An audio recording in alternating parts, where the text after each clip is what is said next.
Hello BookTube, I'm Heather and this is Recently Seen Reading with a wrap-up of a sort for March. I've just gotten back from a rapid walk around the neighborhood and it's a really blustery day, so there's everywhere. That's neither here nor there. So what I'd like to talk about, I think, are three of the books I read this month. I read more than that, but these are three that have stuck with me for different reasons. Not necessarily the best books I've read. They're definitely not the least good or the most disappointing books I've read. Least good, worst. The word is worst. But they're the most interesting to me at this point in my life, I think.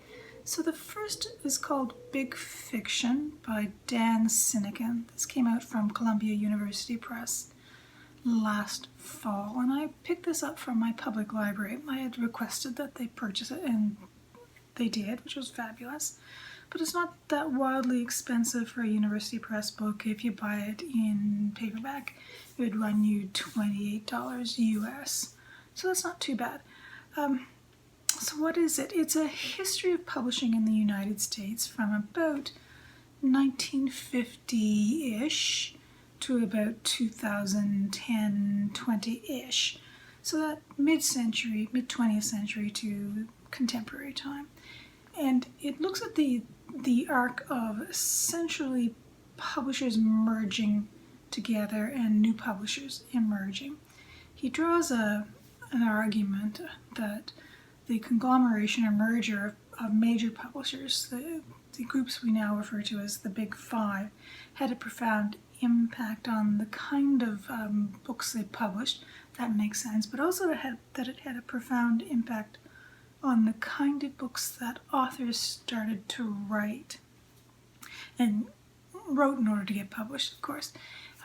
So he contrasts this kind of publishing, which he calls conglomerate publishing, with the kinds of more independent, smaller presses, and in some cases an employee-owned press, which he argues produce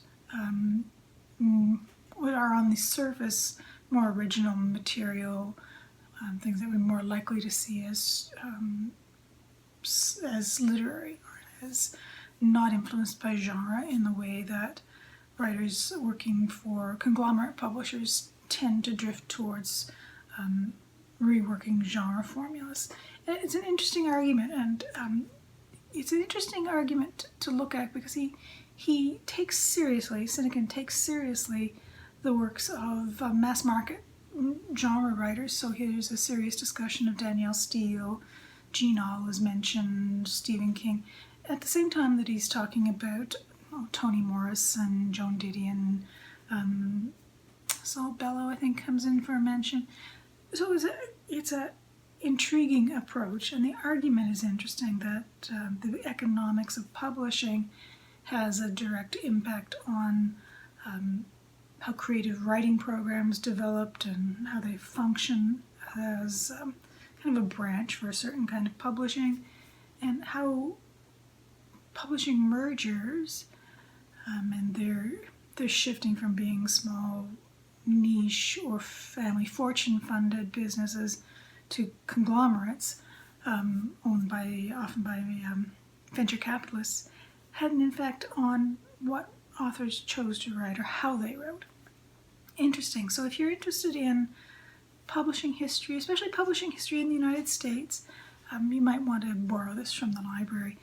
It's got a very good index, surprisingly good index, and good notes. The sign of this index and the skill of its indexer is that comments in the notes actually appear referenced in the index. That's an astonishing thing. So it's a book that's been put together with a great deal of care.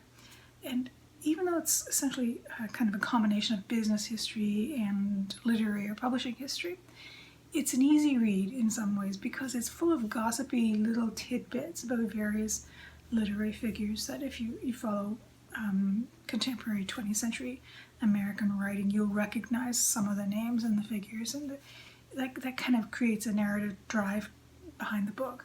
But if you're looking for straight publishing history without those gossipy elements, this probably won't be a book for you. But I enjoyed it, and it's made me think about how much of my reading comes from big publishers versus small publishers, and how much I think is coming from small publishers and what is actually coming from small publishers. So, interesting book to read. The second one I've read and I'm still thinking about is Denison Avenue by Christina Wong. This was on Canada Reads recently, and I picked it up in ebook format, which I don't think is an ideal way to read it, because the first half of the book is the text, and the second half of the book are these beautiful pencil drawings of downtown Toronto over a couple of decades, and I don't remember the artist's name, so I'll pop it in here somewhere. And it's the story of an elderly Chinese-Canadian woman as she lives the rest of her life after her husband's death. Her husband dies very early in the book. And it's a beautifully done story. It's got, how do I describe this? It's not patronizing in any way, and it's not didactic, but it shows the reality of what life might be, not the reality, or a view of what life is like for someone who's widowed and has, some English, but not enough to get through life in Toronto without any friction. And also at the same time, she has one dialect of a Chinese or language, but that dialect or language itself is dying out in Toronto as a younger generation of Chinese speakers have moved into the city. And it's look at both old age and the process of gentrification and the way communities can, in very subtle and not obvious or patronizing ways, take care of their elders. It doesn't have an easy conclusion to it, doesn't have a happy conclusion. I don't remember it as being particularly sad, but I remember it being insightful into what it's like to be an older person moving through a neighborhood that's changing around you and you don't make sense to that neighborhood anymore. And the illustrations are beautiful. And you will recognize, if you've been in downtown Toronto any time in the last 20 or 30 years, you will recognize the areas being depicted. The key takeaway of it is that it's made me look at people who collect bottles and cans to supplement their income with a bit more compassion. Compassion I should have had already.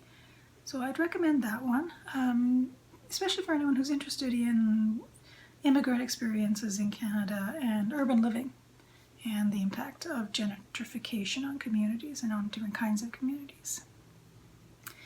And the third book that is sticking with me and I keep rolling around in my head is this one. Let's see. This is 1959, so one of the original public editions of Sheila Watson's The Double Hook. So this came out in 1959, and it's a staple in Canadian literature courses, or it used to be. I don't know whether it's still taught as often as it was. And it's an odd little book. It's actually the only novel she published. She was very resistant to talking about the book or what it might mean or what it might represent in terms of regional literature. She wrote it and she wanted it published, and it took her about 5 years to get it published. But she didn't want to participate in the talk around the book. It's the story of a tiny community set in rural BC, even though to my ear it reads more prairie than BC, but it was theoretically set in BC.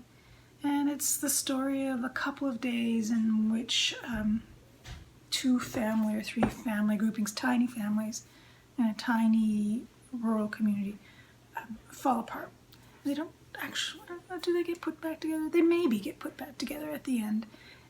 But struck me about this is not the kind of symbolism around coyote that drifts around the novel, but was both how I could much more clearly see now than I did when I was 19 or 20 when I first had to read this, is how like T.S. Eliot's writing it is. Watson was deliberately trying to write in a modernist poetic register, and it's wonderful to get to reread this 30 or 40 years later and actually finally be able to see that rather than just take down the notes from the professor. Yes, modernist poetry and prose. It's not a happy story. It's not a difficult story to read, but every couple of chapters I was going, okay, so on the surface this could be any Western family saga and all the happy and sad things that can happen in a family saga, but underneath it there's something more bubbling, and the language is both very plain and very poetic, so that's kind of like, Heather Catnip. So this one I think I might reread again. I'm going through a phase of rereading books I read in my early 20s that I clearly didn't understand. If you have some distance maybe from having been required to read this in university and are interested in how a book can be both very regional, very specific to a Canadian time and place, and yet not, this one might interest you. It repays multiple readings, I think. It's a tiny little story, complicated symbols and semi-poetic language. I recommend this one if you have the patience for that kind of book.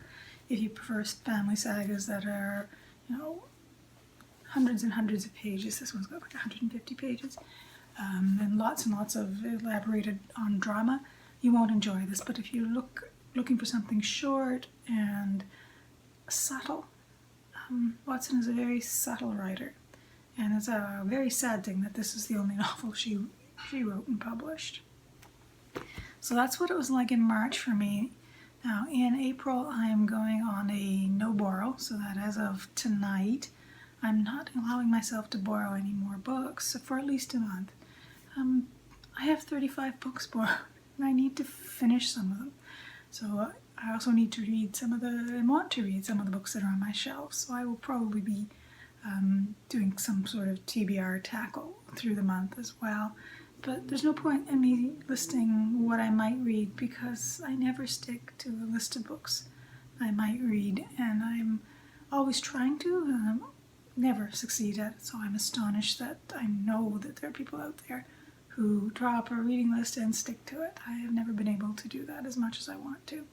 But I do want to get through some of the library books. I've had some of them for quite a long time, and they need to go back to the university library, and I need to either read them or move on. So that's what my month of March has been like, the 3 books that I would recommend if you're in the mood for those kinds of things, and a little glimpse of what I might be doing in April. I hope you've had a good week, and I'll talk to you later. Bye-bye.